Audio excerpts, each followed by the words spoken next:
ஆண்டவர் உங்களுடைய வாழ்க்கையிலே நீங்கள் இருக்கிறதான அழுத்தத்திலும் உங்களை வர்த்திக்க பண்ணுகிற தேவனாக இருக்கிறார். ஒரு சில நேரம் உங்களுடைய வாழ்க்கையிலே நீங்கள் கஷ்டத்தின் மத்தியிலே நீங்கள் சென்றாலும், பாடுகள் மத்தியிலே நீங்கள் சென்றாலும், நீங்கள் ஆண்டவருடைய பிள்ளையாக இருப்பீர்கள் சொன்னால், நீங்கள் ஆண்டவருக்கு உங்களுடைய வாழ்க்கையில் இடம் கொடுப்பீர்கள் சொன்னால், ஆண்டவருடைய பார்வை உங்கள் மேல் விசேஷமாய் இருக்கிறது.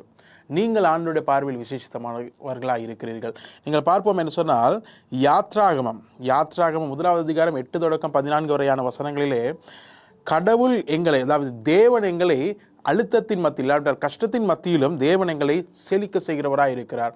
அதாவது இந்த வசனத்தை நாங்கள் பார்க்கிறோம், யோசேப்பை அறியாத ஒரு ராஜா எகிப்து தேசத்தில் வரும்பொழுது அவன் இந்த ஜனங்கள், அதாவது இஸ்ரவேல் ஜனங்கள் அவர்கள் செழித்து அவர்களுடைய, அதாவது பரம்பரை இல்லாவிட்டால் அவர்கள் வர்த்தித்து இருக்கிறதை அவன் காண்கிறான். கண்டு இந்த ஜனங்களை நாங்கள் என்ன செய்ய வேண்டும், அவர்களை முடக்க வேண்டும் என்று சொல்லி அவர்களை அழுத்தத்துக்கு உட்படுத்துகிறான். ஆனாலும் அந்த அழுத்தத்தின் மத்தியிலும் ஆண்டவர் அவருடைய வாழ்க்கையை பெருக செய்தார், அவருடைய சந்ததியை பெருக செய்தார். அந்த ஜனங்கள் அங்கே பெருகினார்கள். அவருடைய வாழ்க்கையில் எல்லா காரியங்களும், ஆடுகள் மாடுகள் அவர்கள் செய்தான எல்லா காரியங்களிலுமே ஆண்டவர் அவர்களை பெருக செய்தார்.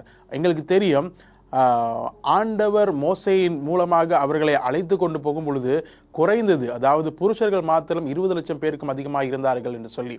ஆனாலும் அங்கு போகும் பொழுது வெறும் 72 பேர் தான் போனார்கள் என்பதை நாங்கள் மறந்துவிடக்கூடாது. ஆனாலும் ஆண்டவர் இன்றைய நாளில் உங்களுக்கு பேசுகிறார்.